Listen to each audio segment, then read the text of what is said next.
It's your man Jay Graves, and welcome to the Jay Graves Report College Football Weekly Wrap-Up, Week 2. It only gets better every week. It gets better because, like I said before, there is no playoff in college football. The playoff starts Week 1. If you lose, you're out. If you lose early, you might have a chance, depending upon who you lose to. So as we talk about that, let's move into the big games of the weekend.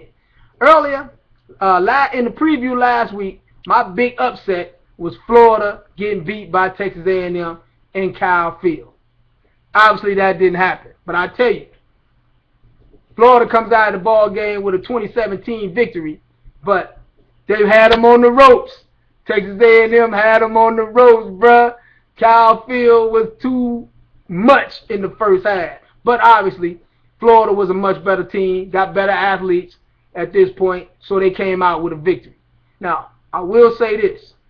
Johnny Manziel, the freshman at Texas A&M, is a beast.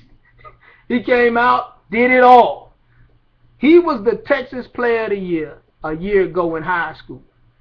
These are the type of players that Texas A&M is going to start recruiting. Keep in mind, Texas A&M could never win in the Big 12 simply because they had to compete with Texas and Oklahoma. Now they're in the SEC. A lot of young boys want to go play in the SEC. So all those players that were going to Texas and Oklahoma in droves are now going to start going to Texas A&M. Texas A&M in 2 to 3 years will be one of the best teams in the SEC. Count on it. Primarily because the state of Texas has the highest number of D1 prospects in the country. So they got a lot of cats to choose from. Now, Florida struggled with these boys, same teams that Oklahoma and Texas been blasting for years. Keep that in mind. So, like I always say, it's going to get better. Now, let's move on. Georgia goes to Mizzou. Dog walks Mizzou in the second half. Mizzou had them on the ropes in the first half, 10-9 going into the break. Georgia came out, scored 32 points in the second half, and showed them what old man football really looks like. Now, let's be honest, let's keep it real. I always say this. I always hear people talk about how dominant the entire conference of the SEC is. That's simply not true, bruh. The SEC has catfish like everybody else. They got bottom feeders like everybody else, bruh. You got Kentucky, always a bottom feeder. Vanderbilt, Mississippi State. Come on. You know, Tennessee is like the children of Israel wandering around. I mean, what are they doing? What have they been doing for years? You know, Florida is not Urban Meyer's Florida. I keep telling boys this all the time. Urban Meyer came in and took that program to a whole nother level with the help of one Tim Tebow.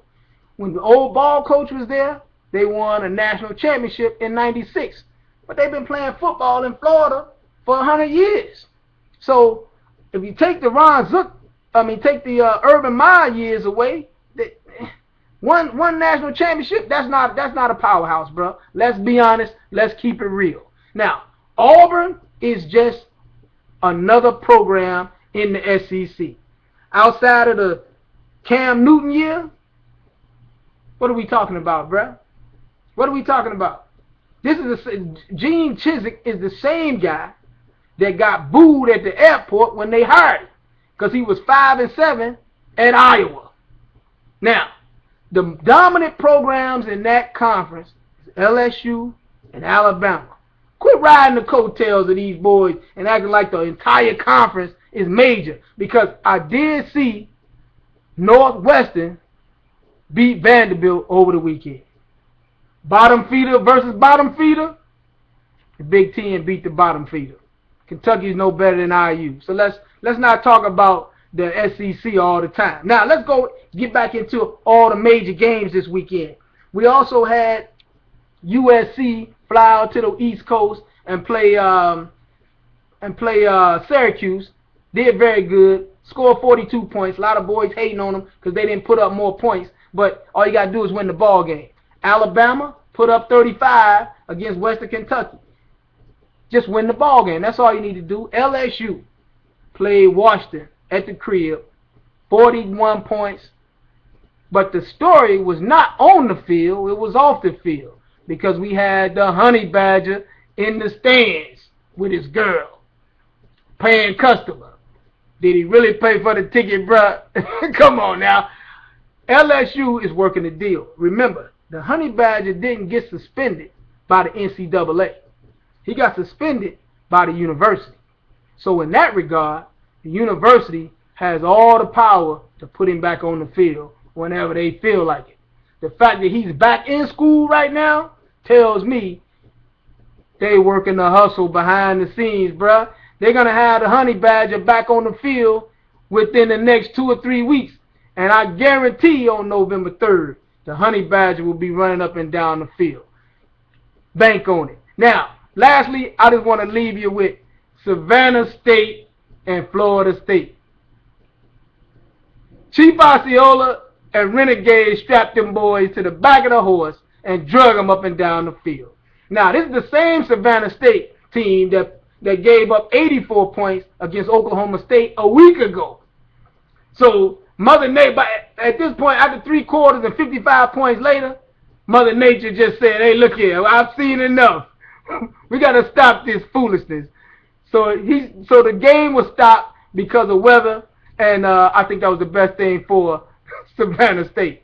I just think these boys need to just go ahead and start playing flag football at the rec center on campus and leave this football to the real boys. Now, hey, hang out with your boy. It's your man Jay Graves on the JayGravesReport.com, or you can hit me up on Twitter at JayGravesReport and holla at your boy.